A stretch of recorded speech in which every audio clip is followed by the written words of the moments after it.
시편 146편은 할렐루야 시편으로 알려져 있는데요. 구조를 먼저 한번 살펴보겠습니다. 1절에서 2절은 찬양하는 내용이 나옵니다. 그러면서 3절에서 4절은 권면하는 내용이 나오는데요. 권면의 내용은 무엇입니까? 3절, 4절을 잠깐 볼까요? 귀인들이나 도울 힘이 없는 인생도 의지하지 말라는 것입니다. 영원한 하나님에 비하면 인생은 더덥기에 금방 그 연수가 다하고 안개처럼 쓰러진다는 것이죠. 그래서 한마디로 말하면 사람을 의지하지 말라는 것입니다. 호흡이 끊어지면 흙으로 돌아가기 때문이죠. 이것을 잘 기억해야 한다고 146편은 권면을 하고 있고요.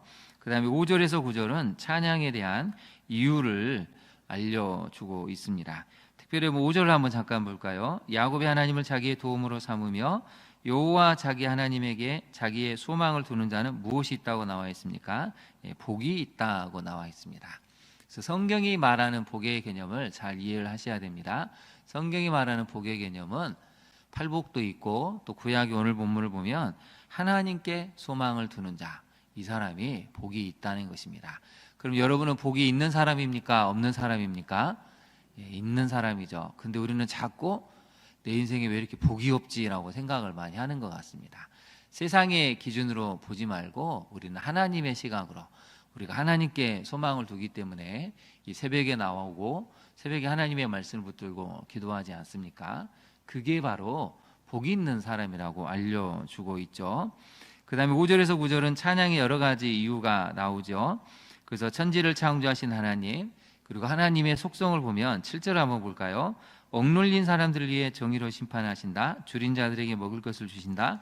갇힌 자들에게 자유를 주시고 8절에 보시면 맹인들 눈을 여신다. 비굴한 자를 일으키신다. 의인을 사랑하신다는 것은 정서적인 치유, 육체적인 질병의 치유, 마음의 치유를 다 하신다는 것입니다. 그래서 하나님을 사랑하는 나라 사람들에게는 정의와 공의가 이루어지게 된다는 것이죠. 그래서 마지막 10절은 이제 다시 한번 찬양에 대한 이야기를 하고 있습니다.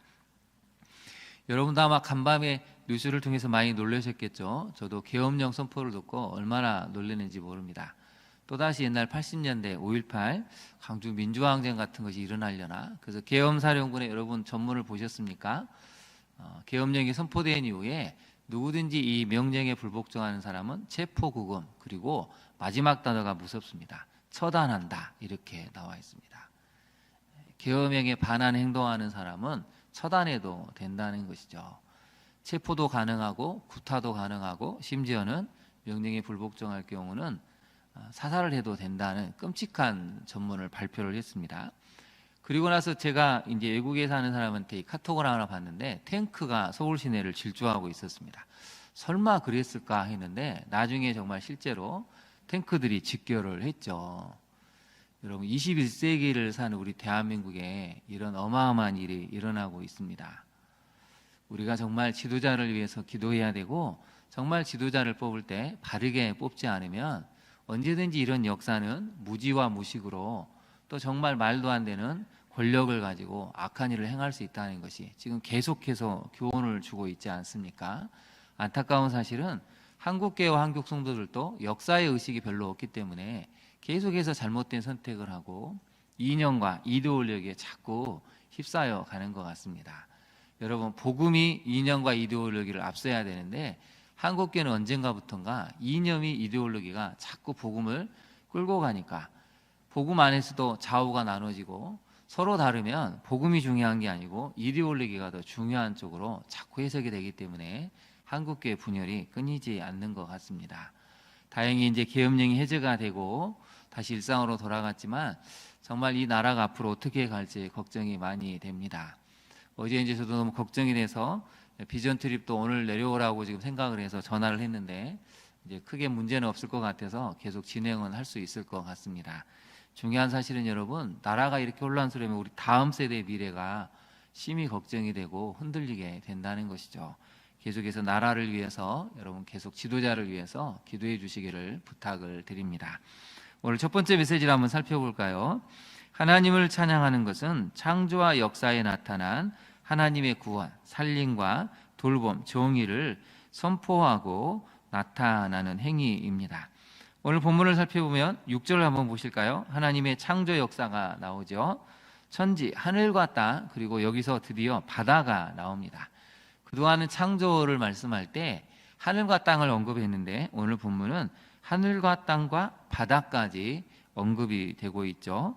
그래서 하나님을 찬양해야 되는 이유는 먼저 하나님께서 천지를 창조하셨다. 이것을 우리가 기억하고 찬양해야 된다는 것이죠. 또한 그것을 통해서 하나님이 구원의 역사를 만든다는 것입니다. 여러분, 구원의 특징은 무엇입니까? 살리는 것입니다. 하나님의 구원은 영혼을 살리는 것이고 출애굽의 구원을 보면 자유를 주어서 사람답게 살게 하시려고 구원을 베푸는 것입니다. 그래서 하나님의 구원은 반드시 살림의 역사가 나타난다는 것이죠. 두 번째, 하나님은 돌봄을 행하시는 분이라는 것이죠. 7절을 보시면 억눌린 사람들, 줄인 자들, 갇힌 자들에게 하나님께서는 돌봄을 주시는데 먹을 것도 주시고 정의를 행하시는 분이라고 알려주고 있습니다. 거기다 밑줄을 보실까요? 억눌린 사람들, 줄인 자들, 갇힌 자들. 다 하나님은 이런 구원의 역사, 돌봄의 역사를 나타내신다는 것이죠. 그래서 우리가 찬양하는 것은 무엇을 찬양하는 것입니까? 바로 하나님의 이 구원, 우리를 살리시는 행위에 대해서 찬양하는 것이고 우리를 돌보셔서 정의를 행하시는 것에 대해서 찬양한다는 것입니다. 그래서 찬양은 우리 마음을 흥겹게 하고 우리를 즐겁게 하는 것보다는 먼저 하나님이 행하신 일이 무엇인가를 정확하게 보고 거기에 대해서 찬양할 때 그 찬양의 역사가 나타난다고 성경은 알려주고 있습니다. 그러면 여러분, 무슨 일이 생길까요? 하나님을 찬양하게 되면 우리가 점점 더 하나님을 찬양하는 가운데 닮아가게 된다는 것입니다. 한번 적용을 해볼까요? 여러분, 찬양을 통해서 우리의 성품과 태도도 점점 하나님을 닮아가고 있습니까? 정말 우리가 하나님을 찬양한다면 우리도 영혼을 구원하는 일에 앞장을 서야 되고 가난한 자, 굶주린 자, 억눌린 자, 이런 사람들을 볼 때 돌보고자 하는 마음이 저절로 생긴다는 것이죠. 찬양하면 그 가사의 내용대로 점점 사람은 그 모습을 띠게 되어 있습니다. 그래서 오늘 새벽에 나오신 우리 성도님들만이라도 정말 찬양을 통해서 하나님의 이 공의로운 성품, 살리시고자 하는 이 사랑의 성품을 닮아서 여러분이 그러한 열매를 삶에서 맺을 수 있기를 진심으로 축원합니다. 또한 두 번째 적용을 해보면 하나님의 구원과 돌봄을 찬양할 때 우리의 삶에도 그러한 열매가 나타나는가 한번 살펴봐야 한다는 것이죠. 찬양은 뜨겁게 하는데 전혀 사랑하는 삶이 없다, 이웃에 대해서 돌보는 삶이 없다 하면 그것은 뭔가 좀 문제가 있는 것입니다. 여러분, 우리가 세상의 가요를 불러도 그 가사를 생각하고 얼마나 많이 그 가사에 대해서 감동하고 노래를 부릅니까? 가사의 내용처럼 사람이 생각하게 되고 무의식이 변하게 된다는 것입니다. 하물며 하나님을 찬양할 때 우리의 생각, 우리의 무의식도 바뀌게 되면 우리의 성품이, 우리의 삶의 열매도 그런 쪽으로 갈 수 있다는 것이 오늘 146편이 들려주는 중요한 내용입니다. 두 번째 메시지를 한번 살펴볼까요? 성도의 찬양은 일시적이거나 일회성이 아닌 삶에서 어떻게 이루어져야 됩니까? 지속적으로 이루어져야 한다는 것이죠. 1절과 2절을 한번 살펴볼까요? 할렐루야 내 영혼아 여호와를 찬양하라 나의 생전에. 그 다음은 동그라미를 쳐보실까요? 나의 생전에.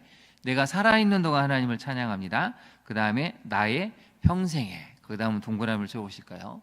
하나님을 찬양하는 것은 어제도 말씀드렸지만 일시적이거나 일회성이 아니고 평생 이루어져야 되고 나중에 하나님 앞에 섰을 때 영원히 이루어져야 한다는 것입니다. 그래서 찬양은 삶에서 지속적으로 내가 살아있는 동안 또 나의 평생에, 죽어서는 하나님 앞에 갔을 때 영원히 찬양할 수 있는 그 찬양의 지속성이 있어야 한다는 것이죠. 적용을 한번 해보겠습니다. 여러분, 삶에서 찬양이 하루 중 차지하는 비중은 얼마나 됩니까? 여러분, 어제 한번 생각해 주십시오. 여러분, 어제 하루 동안 찬양하는 시간은 얼마 정도였습니까? 1시간이 넘으셨나요? 한 5시간 찬송하셨습니까? 생각보다 우리가 그렇게 찬양하는 것은 많지는 않은 것 같습니다. 제가 어제 이제 우리 집사님들이 연주회가 있어서 가봤는데 제가 다시 한번 느낀 것은 이제 파페라 가수팀이 초청이 됐습니다. 얼마나 이 참여한 사람들이 환호성을 지르고 막 핸드폰에 조명을 켜서 막 손을 흔들고 소리를 지르는지 제가 보면서도 참 많은 생각을 하게 됐습니다. 참 부럽다. 저 사람들은 이 파페라 가수들을 보기 위해서 이렇게 먼 시간 달려왔고 공연을 보면서 너무 즐거워하죠. 우리도 이렇게 하나님을 매일 찬양할 수 있다면 얼마나 좋을까 하는데 의외로 많은 성도님들이 찬양에 대해서는 그렇게 많이 하지를 못하는 것 같습니다. 여러분, 우리 삶에서 찬양이 차지하는 비중이 좀 늘어나야 됩니다. 기도도 중요하고 말씀도 중요하고 찬양도 중요하죠. 이 세 가지가 균형을 맞추면 건강한 그리스도인으로 살아갈 수가 있습니다. 그래서 여러분, 찬양이 삶의 방식이 되어서 찬양의 가사대로 살고 열매를 맺고 있는지 한번 봐야 한다는 것이죠. 찬양은 우리 삶의 방식이 돼야 됩니다. 삶의 스타일, 그리스도인 하면 말씀을 묵상하고 기도하는 사람, 찬양하는 사람, 그래서 그대로 살아가는 사람이구나. 이게 라이프 스타일, 삶의 방식이 되어야 한다는 것이죠. 그럴 때 전도가 저절로 되지 않을까요? 전도는 여러분 말로 하는 것보다 우리 삶의 스타일을 통해서 사람들이 전도가 될 수 있다는 것을 오늘 146편은 알려주고 있습니다. 세 번째 메시지를 한번 살펴볼까요? 세 번째 메시지인데요. 하나님은 약자들, 이 고아와 과부들을 돌보지 않고 하나님을 반대하고 창조 질서를 어지럽히며 사회의 질서에 반하는 악인들은 멸하신다고 오늘 알려주고 있습니다. 여러분 9절을 한번 볼까요? 9절 마지막을 보면 하나님은 어떻게 하신다고 나오십니까? 악인들의 길은 어떻게 한다고 나오시죠? 굳게 하시는도다. 하나님은 반드시 악인들이 걸어가는 이 길은 굳게 하시고 심판하신다고 알려주고 있습니다. 오늘날 여러분, 우리가 이것을 기억한다면 악인들이 도처에 횡행해도 낙심할 필요가 없습니다. 하나님이 반드시 심판하시고 그들의 길은 굳게 하시고 하나님의 정의를 나타내시겠구나. 그래서 여러분 적용을 한번 살펴볼까요? 지금 이 땅의 악이 하나님과 창조 질서를 대적하고 광범위하게 퍼져나가는 것을 여러분 인식하고 있습니까? 점점 더 교묘하게 하나님을 대적하고 창조 질서를 어지럽히고 또 이 악이 반사회적으로 널리 광범위하게 우리 다음 세대까지 잠식해가는 것을 여러분 지금 알아차려야 됩니다. 생각보다 너무나 많은 스마트폰의 유해성 때문에 우리 다음 세대가 서서히 악에 오염되고 죄의 지금 전염이 되어가고 있습니다. 그걸 빨리 알아차리고 막지 않는다면 우리 다음 세대는 정말 묵상할 힘도 없고 기도할 힘도 없고 교회를 나올 만한 동기부여를 찾지 못할 만큼의 심각한 지금 유해한 환경에 노출되어 있다는 것이죠. 그래서 여러분 하나님께서 이러한 악을 심판하시며 정결케 하시기를 기도하면서 간구하고 있습니까? 여러분 10절 마지막을 한번 볼까요? 10절 마지막을 보시면 시온아라고 나오죠. 거기다 한번 네모를 쳐보실까요? 이 시온아는 예루살렘을 이야기하기도 하지만 신앙 공동체를 이야기합니다. 오늘날 교회를 뜻하죠. 시온아, 여호와는 영원히 다스리시고 내 하나님은 대대로 통치하시리로다. 이게 우리의 믿음의 고백이 되어야 합니다. 지금은 눈앞에 보이는 게 없고 나라가 정의와 의가 없어지는 것 같아도 하나님은 영원히 다스리시는구나, 대대로 통치하시는구나. 그러니 우리는 할렐루야 하면서 하나님을 찬양하는 자리에 서야 한다는 것입니다. 우리 10절을 같이 한번 큰 소리를 읽고 말씀을 마치겠습니다. 시온아, 여호와는 영원히 다스리시고 내 하나님은 대대로 통치하시리로다. 할렐루야, 아멘. 이 하나님을 믿고 나아가시는 우리 성도님들 되시기를 진심으로 축원합니다. 우리 함께 기도하도록 하겠습니다. 하나님, 우리가 오늘 시편의 말씀을 통해서 다시 한번 하나님을 찾아야 될 이유를 생각해 봅니다. 하나님이 우리를 구원하시고 또 우리를 돌보시는 이 창조와 역사에 나타난 하나님의 구원 돌봄을 우리 인생을 살아가면서 많은 사람들에게 실천하는 삶으로 나타나기를 간절히 간구합니다. 그리스도인이 그리스도인답게 살 때, 그리스도인들이 말씀을 묵상하고 기도하고 찬양하며 살 때, 그것이 삶의 방식이 될 때 저절로 전도가 됨을 믿습니다. 다시 한번 하나님, 우리 삶에 잃어버렸던 찬양이 회복되게 하옵소서. 말씀의 힘, 기도의 힘을 되찾아가는 이 땅의 한국교회와 성도들이 되게 하옵소서. 이 땅의 혼란스러운 이 정치적인 정세를 그리스도인들이 깨어 기도하며 오늘 말씀처럼 하나님은 영원히 다스리시고 대대로 통치하시는 분이심을 선포하며 이 땅에 다시 하나님의 정의와 공의가 강물처럼 하수처럼 흐를 수 있는 이 땅이 될 수 있도록 주님이 나라를 긍휼히 여겨 주옵소서. 다시 한번 회복의 역사를 경험하여 우리 다음 세대가 살아갈 땅은 하나님이 기뻐하시는 온전한 창조 질서가 회복이 되고 구원의 질서가 회복되는 그런 대한민국에서 살아갈 수 있도록 주님 회복의 은혜도 허락하여 주옵소서. 예수님 이름으로 기도합니다. 아멘. 하늘에 계신 우리 아버지, 아버지의 이름을 거룩하게 하시며 아버지의 나라가 오게 하시며 아버지의 뜻이 하늘에서와 같이 땅에서도 이루어지게 하소서. 오늘 우리에게 일용할 양식을 주시고 우리가 우리에게 잘못한 사람을 용서하여 준 것 같이 우리 죄를 용서하여 주시고 우리를 시험에 빠지지 않게 하시고 악에서 구하소서. 나라와 권능과 영광이 영원히 아버지의 것입니다. 아멘. 함께 기도하겠습니다. 비상계엄 이후에 이제 정치적인 엄청난 혼란이 우리 앞에 놓여 있습니다.